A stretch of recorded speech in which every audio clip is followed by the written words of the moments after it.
Well, good morning. It is my pleasure once again to be able to stand before you and to present to you a portion of God's Word. I've enjoyed our theme. I've only preached 2 sermons, and yet this is the last day. But we've got 3 more lessons to cover. I'll let you know a little secret. Friday night and Saturday night, you say, well, he went a little long. Well, I preached at least 2 sermons in each of those sermons, to try to cover this material in the days that I have to work with you. And I appreciate the patience that you've shown, endurance, long suffering, and your graciousness, your kindness, and your expressions after the lessons of appreciation and encouragement. I do appreciate that so much. The lesson for our Bible class that we're going to be looking at is the topic of an unchanging standard of morality. In Judges chapter 21, verse 5, we read that there was no king in the land, and so every man did what was right in his own eyes. Genesis chapter 6, when God instructed Noah to build the ark, the reason given was because every thought and every intent of man was just continually evil. What determined that it was evil? We say, well, God said it was evil. Well, how was man supposed to know whether it was evil or whether it was right if morality is something that is subjective? That we can't determine what is right and what is wrong based upon what we like, what we don't like, what our culture likes or do not like, what our society accepts or do not accept. How do we determine what is right if it's just left up to man? And then if it's left up to man, then we are in that situation to where if you say it's wrong and I don't care and I say it's right, why is what you want more important than what I want? What I like more important than what I like? In preparing for this class, I looked on the internet. I looked up some different, I was trying to find that what's different religious people were saying about morality as far as this topic and how we determine what is moral. And here's some quotes that I found from websites where they were espousing a belief in God. Number 1, morality is always an individual choice everywhere in the world. Number 2, there is no official, unchanging, and unbending standard of morality in the United States or anywhere. Third, moral standards are different today in different cultures. So you would assume that they also change over time. As a simple example, take sex in the United Kingdom. This is somebody from the United Kingdom. It got you a severe jail sentence in the 1950s. In the 1960s, it was made legal as long as you watched out, but you wouldn't want your neighbors or the police to know. Then every year it's become a little bit more acceptable until today many youngsters don't even get why anyone would be against it. Number 4, no one has an official, unchanging, and unbending standard of morality. There isn't one because morality is subjective. Well, brethren, if what these people have said as far as morality, then every man can do what is right in his own eyes, and it won't be wrong. But then what is it that we're supposed to understand about morality when Paul writes in 2 Corinthians chapter 5, verse 10, we must all appear before the judgment seat of Christ so that each one may receive what is due for what he has done in the body, whether good or evil? Is God going to say, I'm judging you based upon you doing good or evil? Now, this person believed it was wrong to do this. They did it anyway, so he's in trouble. You did it, but you believed it was all right, so you didn't violate your conscience, so that's okay. 1 Corinthians 6, verse 9. Paul said, do you not know that the unrighteous will not inherit the kingdom of God? Do not be deceived. Isn't it interesting that he put that in there? Then he lists several things that people might be involved in, most of them having to do with morals. Do you not know that people that are involved in immorality, they will not enter the kingdom of God?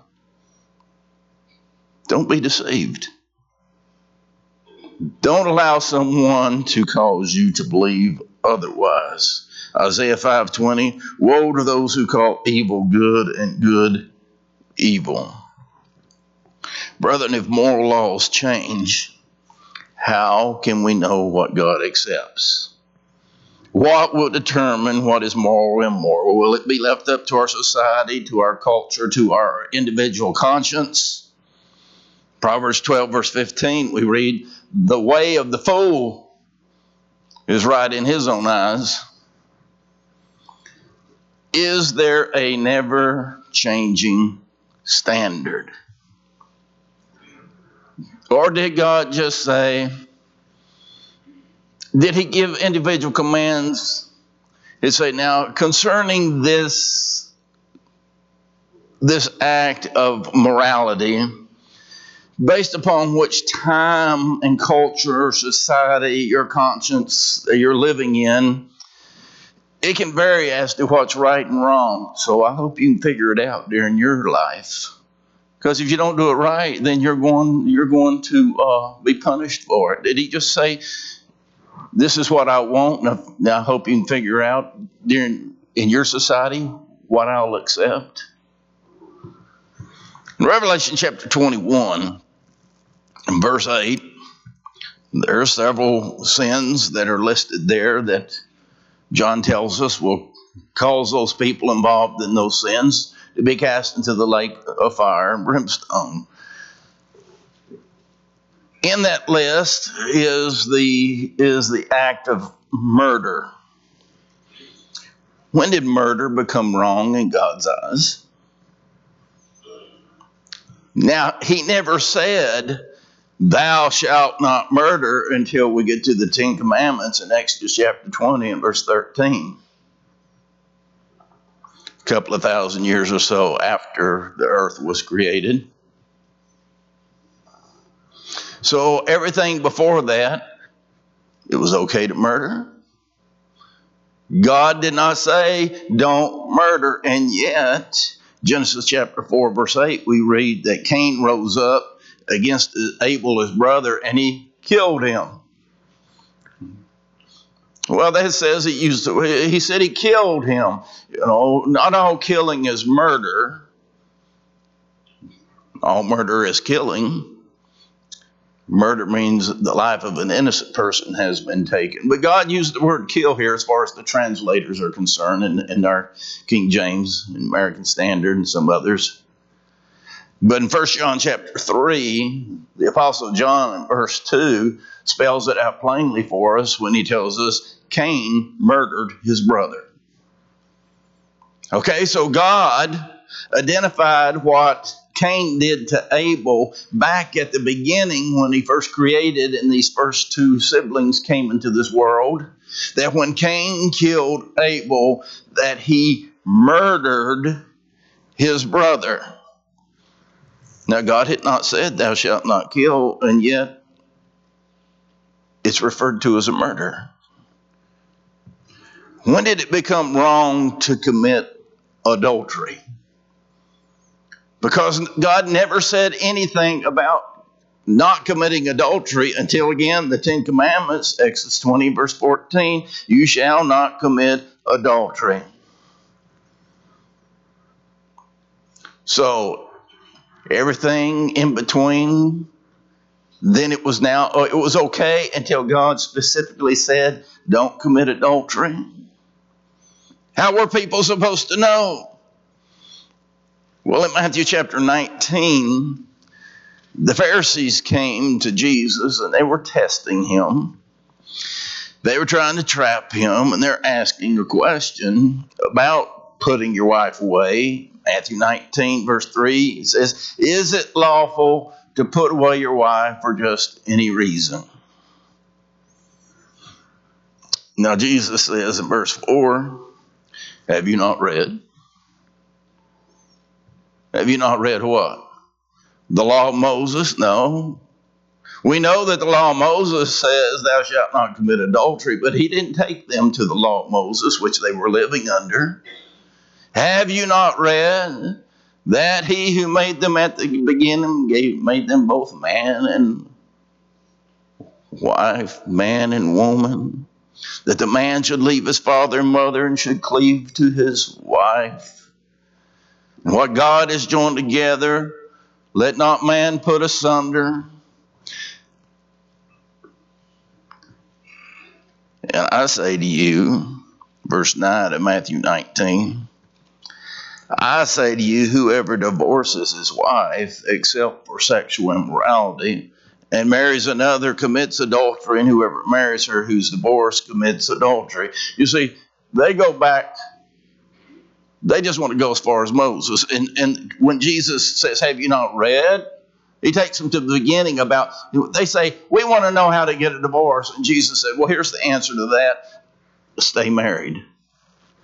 That was his answer. We'd like to be able to get a divorce for just any reason. Well, from the beginning, God said, it's one man, one woman for life. Stay married. But then they say, well, Moses, then why did Moses command that we give our wives a certificate of divorce?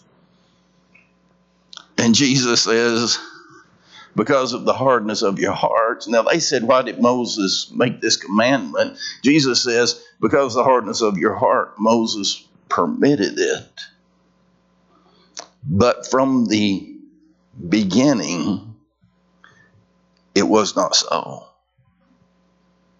From the beginning, it was wrong to divorce your spouse for just any reason. He goes on to gives us the exception of unfaithfulness and being able to put away your spouse. But from the beginning, God said, it's wrong to commit adultery. Now, those words aren't used, and yet it was understood. How is it that even without the Bible being introduced into a society, you can be in a society where if a man involves himself with the wife of another man, that society will not approve of that? Because it has to do with what God established from the beginning concerning morals. Malachi 3, verse 6. I am the Lord, I do not change.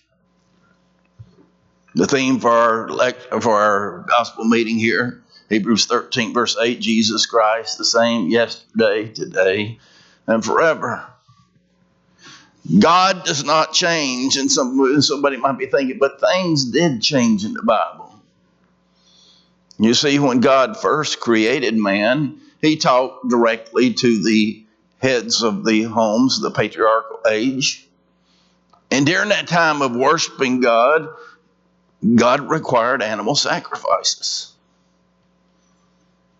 And then when we get to Moses coming along and God giving his written law to Moses, we refer to it as the law of Moses. It's referred that way in God's word as well as the law of God. God stopped speaking to the heads of the homes and he spoke to the people through the prophets.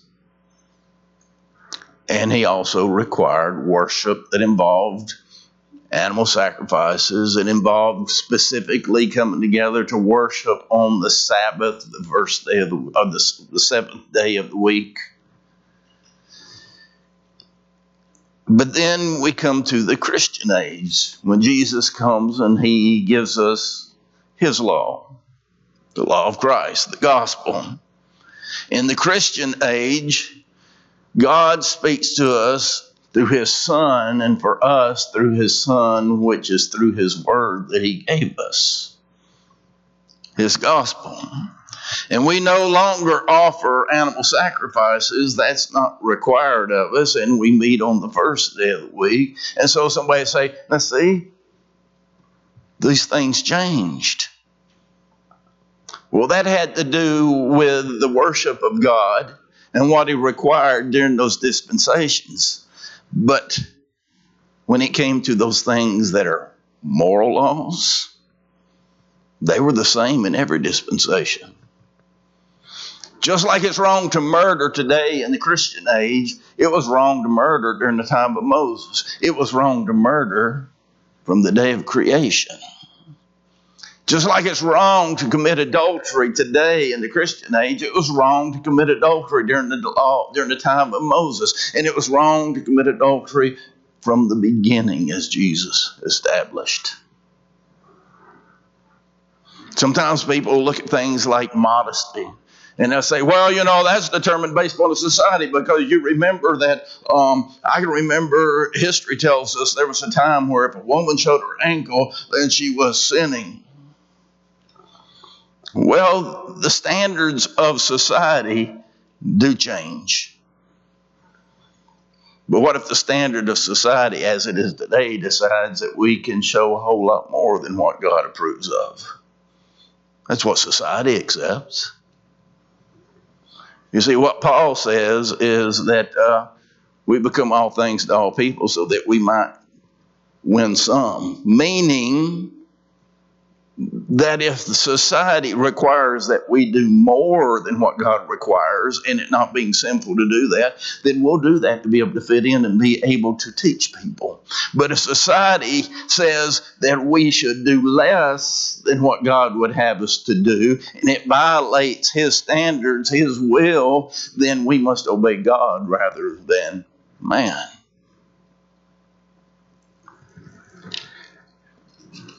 Truth has been progressively revealed to us.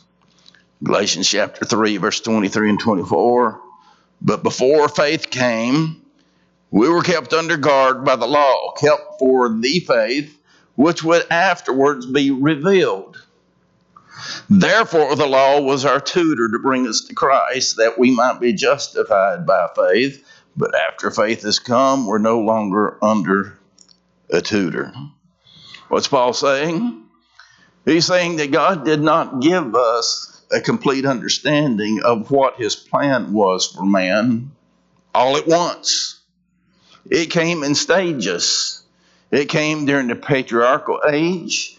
Then it came with the law of Moses, leading up to the time that Jesus would come, in which he would have his gospel revealed. Galatians 4, verse 4 and 5. But when the fullness of time had come. What does that mean? That means when the time was perfect.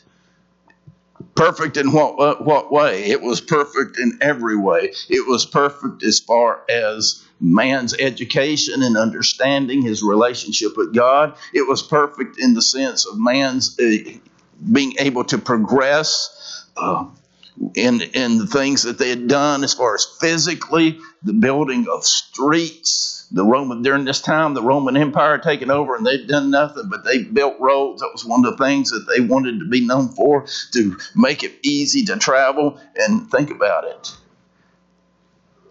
Then Jesus said, go into all the world and preach the gospel, and we've got roads. There were so many things that were exactly right at the right time. People's minds were set. They were at a point in being able to be taught and understand what it is that they were going to hear about the law of Christ. When the fullness of time had come, God sent forth his Son. born of a woman, born under the law, to redeem those who were under the law, that we might receive the adoption as sons. Laws about animal sacrifices, they don't apply today. Jesus is the fulfillment of those sacrifices. Jesus tells us in Matthew 5, verse 17, he didn't come to destroy the law. He came to fulfill it. In Colossians 2, verse 14, we're told that those handwriting of ordinances that were against us, that were contrary to us, that Jesus nailed them to the cross. Now we know that's talking about symbolically. When Jesus died, now what was the purpose of the cross? It was for the reason they used the cross to end the life of someone. It was the end of life. Well, if we are told through inspiration that the old law was put on the cross with Jesus, and the point of the cross, the reason for the cross was to end the life, what would be the point of putting the old law on the cross? To end it. Its life, its necessity was over. It ended when Jesus died on the cross. God did not think up moral standards to decide to decide what is right from wrong. God didn't. When He created us, He didn't go, let me see. What rules should I make up about human life? What rules should I make up concerning sexual immorality? What rules should I make up concerning modesty? What rules should I make up concerning honesty? God didn't have to go, what should I do? You see, the things that are in place concerning morality, they flow from His pure and holy nature. God's nature is perfect. It's holy. He cannot sin. And so these things that had to do with morals, God didn't say, okay, let's think up something. They were just right or wrong from the beginning. The nature of God.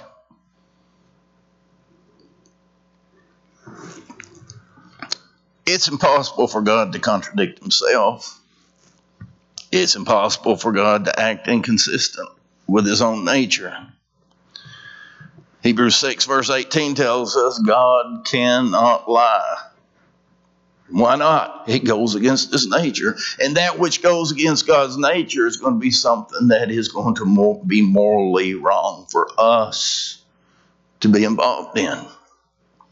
2 Timothy 2 verse 13, if we are faithless, He remains faithful.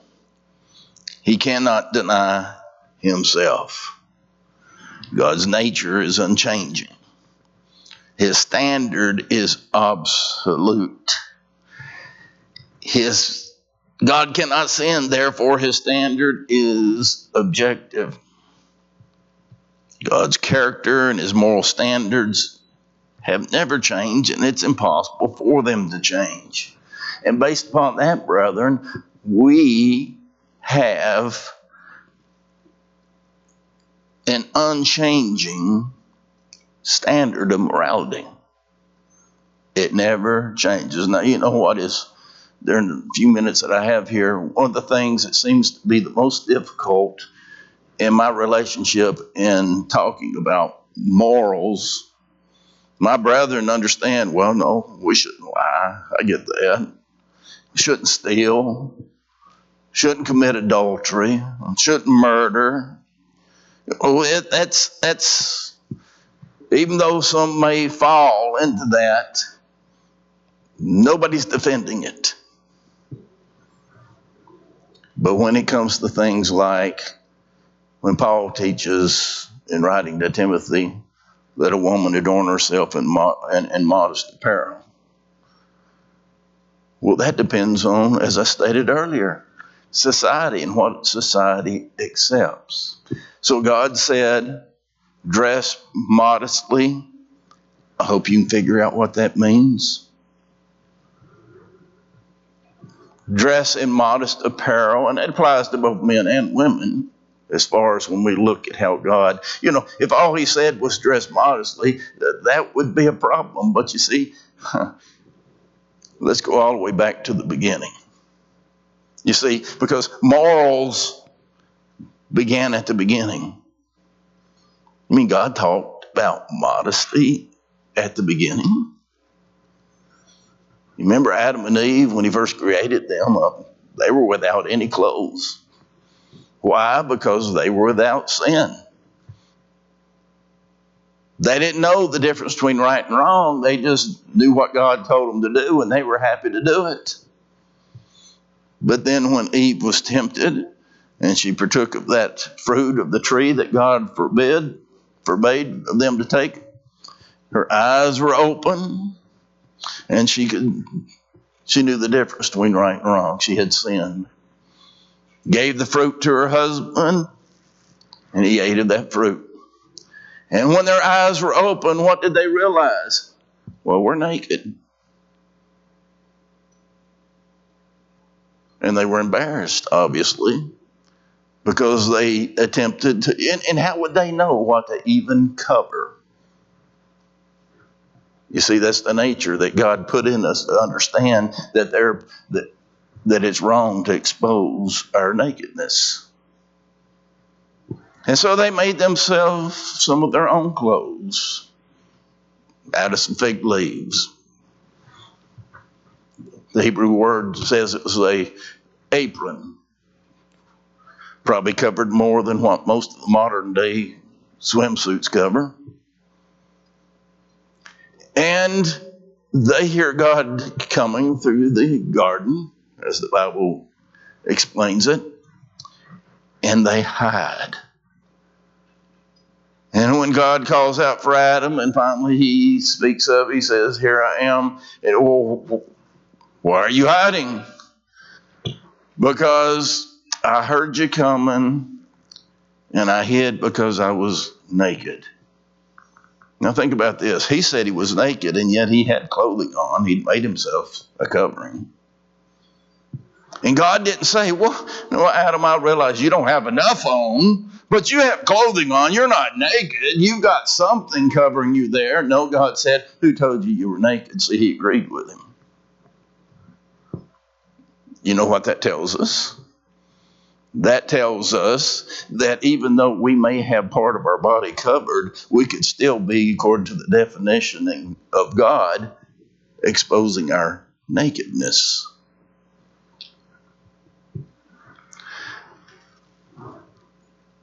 And so then God, he made them clothes.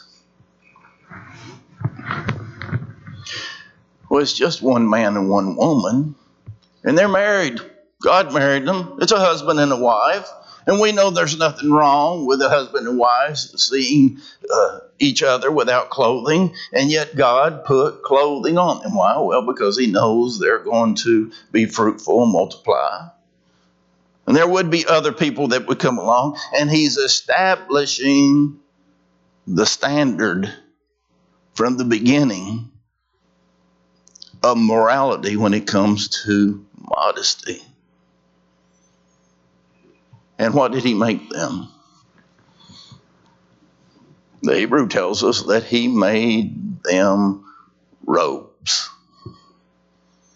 By definition, an article of clothing that would cover from their shoulders to at least their knees.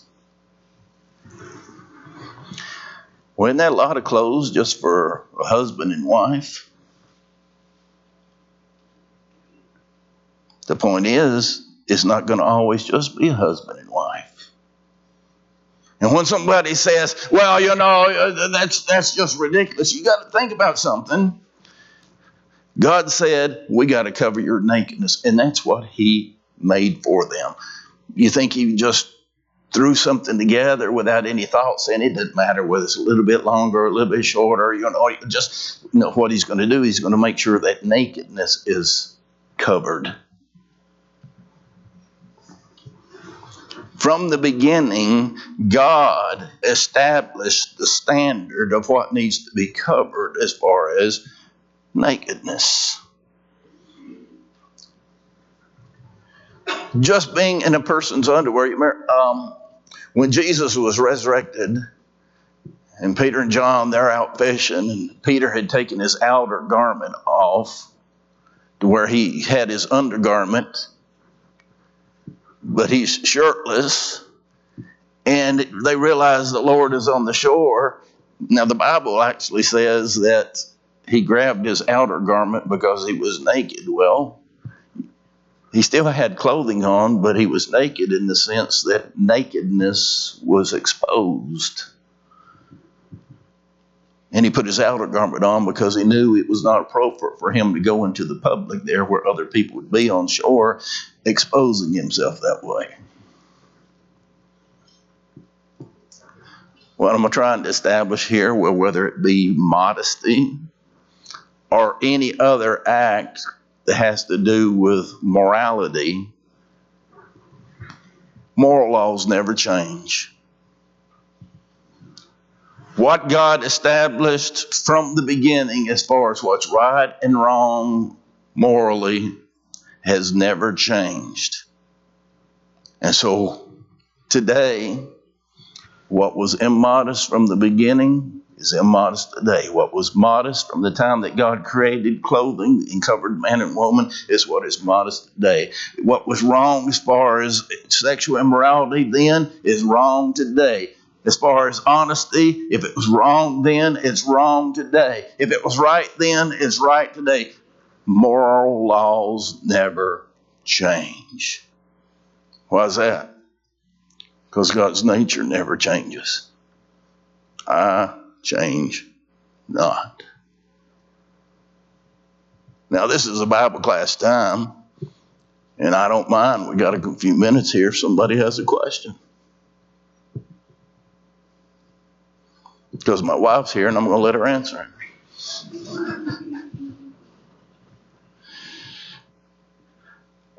No comment or question. Speak now, forever hold your peace. All right, well, we're going to be dismissed a few minutes early. I appreciate your attention. We are dismissed.